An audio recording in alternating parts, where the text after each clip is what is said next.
नमः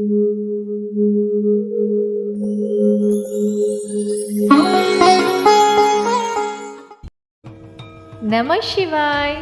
मैं हरप्रियसी, आप सभी शिव भक्तों को मेरा कोटि कोटि प्रणाम। श्रीमद् ईश्वर गीता का 11वां और अंतिम अध्याय हम आज आपके समक्ष लेकर आए हैं। ये ईश्वर गीता 11वें अध्याय का सेकंड पार्ट है।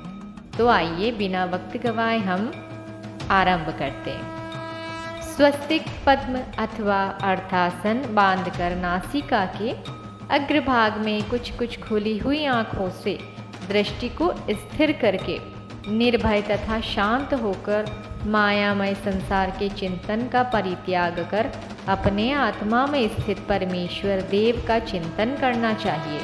शिखा के अग्रभाग में 12 अंगुल के प्रदेश में धर्म स्वरूप कंद से प्रादुर्भूत ज्ञान रूप नाल वाले ऐश्वर्य रूप 8 दलों वाले वैराग्य रूपी कर्णिका से युक्त अत्यंत श्वेत एवं सुंदर कमल की कल्पना करें और उस कमल की कर्णिका में हिरण्यमय श्रेष्ठ कोश का ध्यान करें।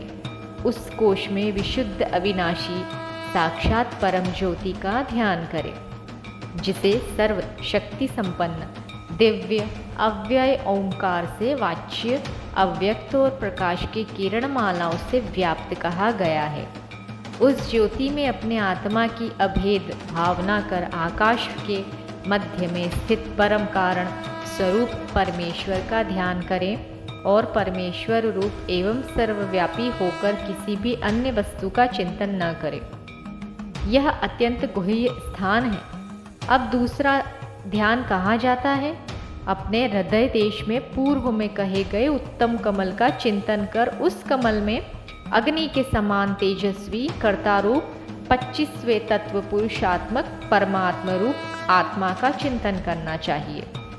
उस परमात्मा के भीतर परम आकाश है, क्योंकि परमेश्वर विभु विराट है। ओंकार से बोधित सनातन तत्व अच्युत शिव कहलाता है। उसके भीतर अव्यक्त प्रकृति में लीन उत्तम परम ज्योति परम तत्व आत्माधार निरंजन नित्य एक रूप महेश्वर का तन्मय होकर ध्यान करना चाहिए, अथवा प्रणव के द्वारा पुनः सभी तत्वों का शोधन कर विशुद्ध परम पदरूप उसमें अपनी आत्मा को स्थापित करें और उसी ज्ञान रूपी जल से अपने देह को आवलावित करके उसमें चित्त आसक्त करें तथा मेरे परायण होकर अग्निहोत्र का भस्म ग्रहण करें और अग्नि इत्यादि मंत्र के द्वारा भस्म से अपने संपूर्ण शरीर को उपलिप्त कर अपनी आत्मा में परम ज्योति स्वरूप ईशान का चिंतन करें। जीव को बंधन रूप पाश से मुक्त करने के लिए यह पाशुपत नामक योग कहा गया है। यह संपूर्ण वेदांत का सार है और श्रुति में इस योग की अवस्था को सभी आश्रमों की अवस्था से अतीत अवस्था उत्कृष्ट अवस्था बतलाया गया है। इसे अत्यंत गुह्य और द्विजातियों भक्तों एवं ब्रह्मचारियों के लिए मेरा सायुज्य प्रदान करने वाला कहा गया है। ब्रह्मचर्य अहिंसा क्षमा शौच तप दम संतोष सत्य तथा आस्तिकता ये सभी इस पाशुपत व्रत के विशेष अंग हैं। इनमें से एक अंग के भी न होने से इस योग का व्रत लुप्त हो जाता है। इसलिए इन आत्म गुणों से युक्त साधक ही मेरा पाशुपत व्रत धारण कर सकता है। राग भय और क्रोध से रहित मत परायण और मेरे आश्रित अनेक लोग इस पाशुपत योग के द्वारा मेरा भाव प्राप्त कर पवित्र हो गए हैं। जो जिस प्रकार मेरे पास आते हैं मैं भी उसी प्रकार उन्हें स्वीकारता हूँ। इसलिए ज्ञान योग के द्वारा मुझ परमेश्वर की आराधना करना चाहिए अथवा भक्ति योग परम वैराग्य एवं ज्ञान युक्त चित्त के द्वारा पवित्रता पूर्वक सदा मेरा पूजन करना चाहिए। सभी कर्मों का परित्याग कर भिक्षा का अन्न ग्रहण करते हुए अन्य कुछ भी संग्रह न करते हुए साधना करने वाला साधक मेरा सायुज्य मोक्ष प्राप्त करता है। यह मैंने गुह्य बात बतलाई है। जो सभी प्राणियों से द्वेष न रखने वाला हो, मित्रता करने वाला हो, करुणायुक्त ममता रहित और अहंकार से रहित है, वह मेरा भक्त मुझे प्रिय है। जो संतुष्ट रहने वाला, निरंतर योग साधना करने वाला, संयमित चित्त, दृढ़ निश्चयी और मुझमें तन तथा बुद्धि अर्पण करने वाला है, वह मेरा भक्त मुझे प्रिय है। जिससे किसी भी प्राणी को उद्वेग प्राप्त नहीं होता और किसी भी प्राणी से जो उद्विग्न नहीं होता तथा जो हर्ष, अमर्ष और भय से होने वाले उद्वेगों से रहित है, वह मुझे प्रिय है। जो किसी भी प्रकार की अपेक्षा न रखने वाला, पवित्र, कुशल, वेद शास्त्र निषिद्ध के त्याग में सावधान, पक्षपात से, शत्रु मित्र भाव से रहित, दुख से आक्रांत होने पर भी व्यथा का अनुभव न करने वाला और सभी प्रकार के आरंभों का परित्याग करने वाला है, वह भक्ति युक्त पुरुष मेरा प्रिय है। जो निंदा एवं स्तुति को समान समझने वाला, मननशील, जिस किसी भी पदार्थ से संतुष्ट रहने वाला, ग्रह से ग्रहासक्ति से रहित है, वह स्थिर बुद्धि वाला मेरा भक्त मुझे प्राप्त करता है। मुझे परायण रहने वाला, सभी कर्मों को सदा करते हुए भी मेरी कृपा से शाश्वत परम पद प्राप्त करता है। चित्त से सभी कर्मों को मुझ में अर्पित कर मत परायण होते हुए, आशा एवं ममता की आसक्ति से रहित होकर एकमात्र मेरी ही शरण ग्रहण करनी चाहिए।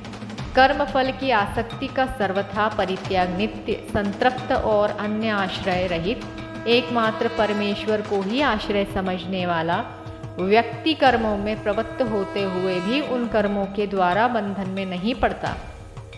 आशा रहित, संयमित चित्त वाला, सब प्रकार के परिग्रहों, संचयों का परित्याग कर केवल शरीर रक्षा के निमित्त कर्म करते हुए भी व्यक्ति उस पद मोक्ष को प्राप्त कर लेता है।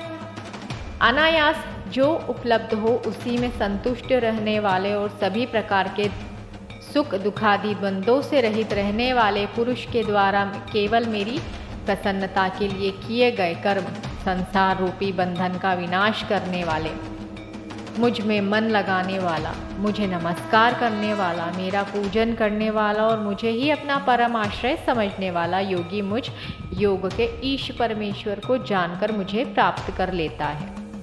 मुझ में बुद्धि रखने वाले साधक सतत परस्पर मेरा बोध कराते हुए और नित्य मेरा वर्णन करते हुए मेरा सायुज्य प्राप्त करते हैं। इस प्रकार नित्य योग युक्त पुरुष के माया अज्ञान से उत्पन्न तथा उनसे भी उत्पन्न कर्म रूप समस्त अंधकार का प्रकाशमान ज्ञान रूपी दीप के द्वारा मैं नाश कर देता हूँ। मुझ में बुद्धि लगाने वाले जो मनुष्य सतत मेरी पूजा करते हैं, उन नित्य योग युक्त पुरुषों के योग क्षेम का मैं निर्वाह करता हूँ।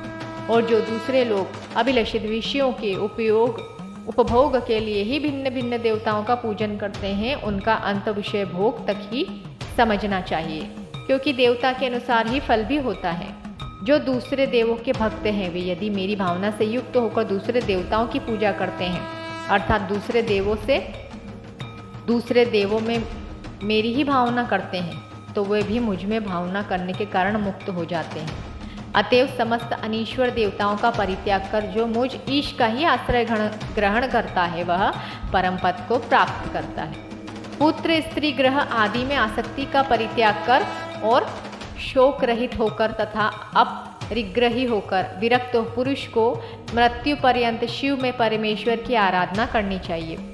जो संपूर्ण भोगों का परित्याग कर सर्वदा शिवलिंग का पूजन करते हैं, उन्हें मैं एक जन्म में ही परम ऐश्वर्य पद मोक्ष प्रदान करता हूँ। परम आनंद स्वरूप, अद्वितीय, सद्रूप, निरंजन, ज्ञानात्मक और सर्वत्र व्याप्त शिव योगियों के हृदय प्रवेश में अवस्थित रहता है।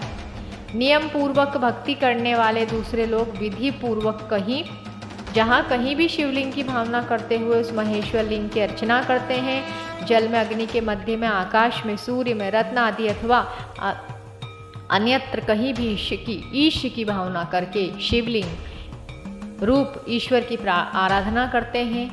यह सब कुछ लिंगमय है और सब कुछ लिंग में प्रतिष्ठित है। अतएव जहाँ कहीं भी लिंग रूप में शाश्वत ईश का अर्चन करना चाहिए। क्रियाशीलों का लिंग अग्नि में, मनीषियों का जल, आकाश और सूर्य में, अज्ञानियों का काष्ठ आदि में और योगियों का लिंग हृदय में स्थित रहता है। यदि ब्रह्म विज्ञान उत्पन्न न हुआ तो विरक्त होकर द्विज को अत्यंत प्रीति से ब्रह्म के प्रणव रूपी शरीर का यावत जीवन तप करते हुए रहना चाहिए, अथवा एकाकी एवं संयत चित्त वाले द्विज को मरण पर्यंत शत्रुद्री का जप करना चाहिए। इससे उसे परम पद प्राप्त होता है। अथवा विप्र को चाहिए कि मरण पर्यंत समाहित चित्त होकर वाराणसी में निवास करे, वह भी ईश्वर शंकर के अनुग्रह से उत्कृष्ट परम पद को प्राप्त करता है। वाराणसी में सभी प्राणियों को उनके प्राण निकलते समय भगवान शंकर उस परम ज्ञान को प्रदान करते हैं, जिससे वे पुनर्जन्म के बंधन से मुक्त हो जाते हैं। संपूर्ण वर्णाश्रम विधि का पालन करते हुए मेरे परायण रहने वाला अपने उसी जन्म में, जिस जन्म में वर्णाश्रम धर्म का पालन कर रहा है, ज्ञान प्राप्त कर शिव पद को प्राप्त करता है। द्विजो, नीच अथवा पाप योनि वाले भी जो प्राणी वाराणसी में निवास करते हैं, वे सभी ईश्वर शंकर के अनुग्रह से संसार को पार कर लेते हैं। किंतु जो पापाकांत चित्त वाले हैं, उन्हें बहुत विघ्न होते हैं। इसलिए द्विजो, मुक्ति प्राप्त करने के लिए निरंतर धर्म का आश्रय ग्रहण करना चाहिए। यह वेदों का रहस्य है, इसे किसी को नहीं देना चाहिए। धार्मिक तथा ब्रह्मचारी भक्त को ही प्रदान करना चाहिए।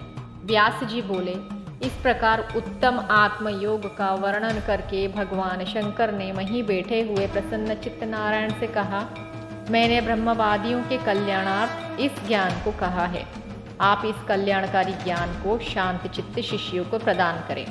अजन्मा भगवान शंकर ने ऐसा कहने के उपरांत श्रेष्ठ योगियों से कहा, द्विजोत्तमों, सभी द्विजाति भक्तों के कल्याण के लिए आप लोग भी मेरे कहने से सभी भक्त शिष्यों को मेरे ज्ञान का विधि पूर्वक उपदेश करें। जो ये नारायण है वह मैं ईश्वर ही हूँ, इसमें संदेह नहीं है। जो हम दोनों में कोई भेद नहीं देखता, उसी को यह परम ज्ञान देना चाहिए। नारायण नामावली तथा शांत अक्षर रक्षक मेरी यह परम मूर्ति सभी प्राणियों के हृदय में स्थित है।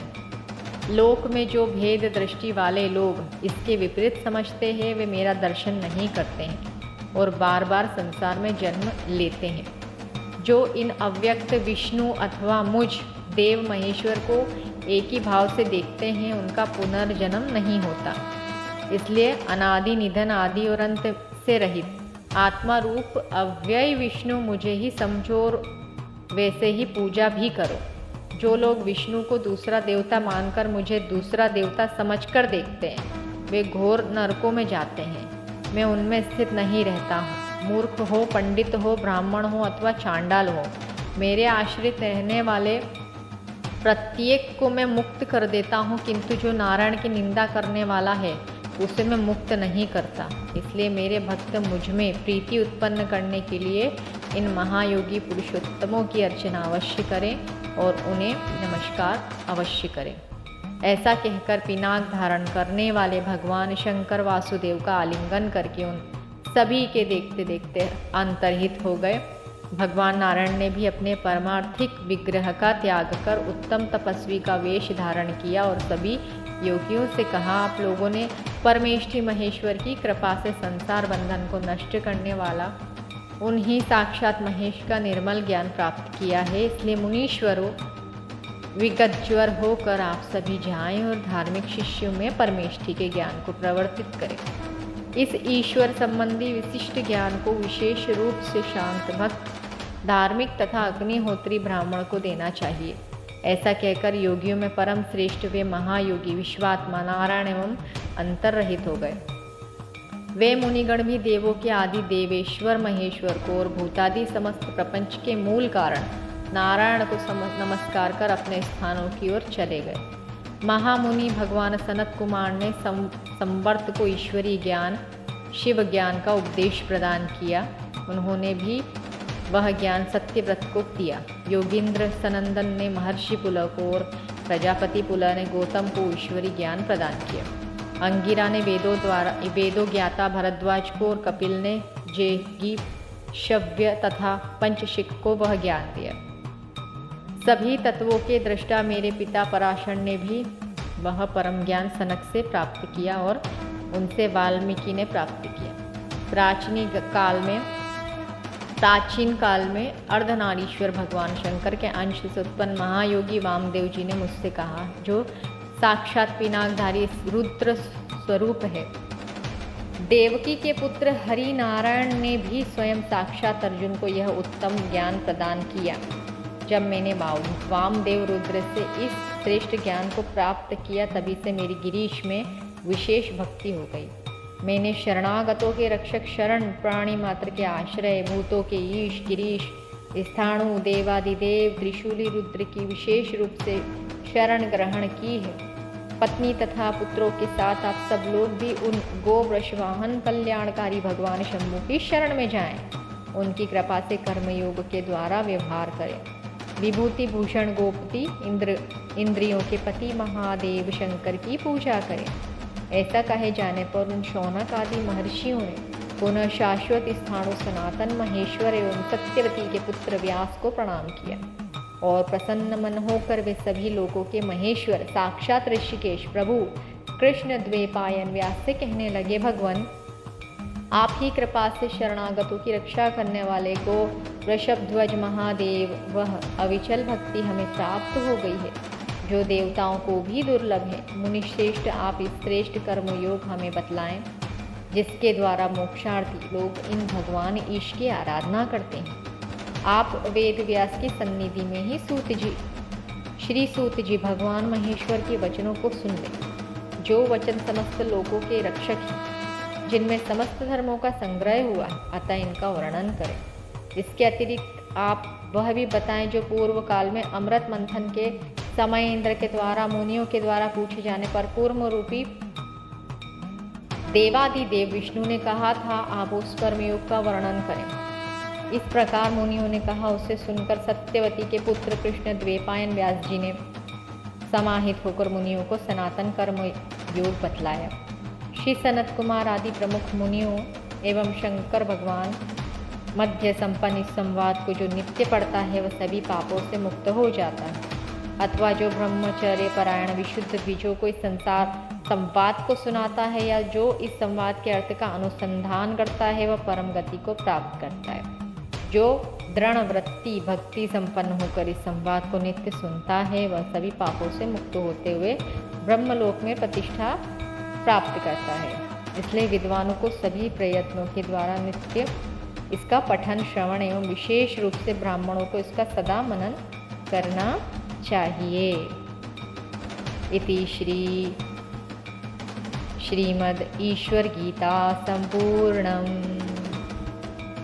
तो मित्रों, हमारी ईश्वर गीता की सीरीज़ कंप्लीट हो चुकी है। पूरे 11 अध्याय हमने पढ़ चुके हैं। अब हम नेक्स्ट सीरीज़ लेकर आएंगे शिव गीता की, तो उसके लिए आप लोग इंतज़ार कीजिए। मैं 1-2 दिन में वीडियो अपलोड करूँगी शिव गीता के, तो आप अपना ऐसे ही प्यार बनाए रखिएगा, प्रेम बनाए रखिएगा। भोले बाबा आप सभी की मनोकामना पूर्ण करें और सभी के ऊपर महेश्वर की कृपा दृष्टि बनी रहे। सर्वे जना सुखिनो भवन्तु। शिव शिव।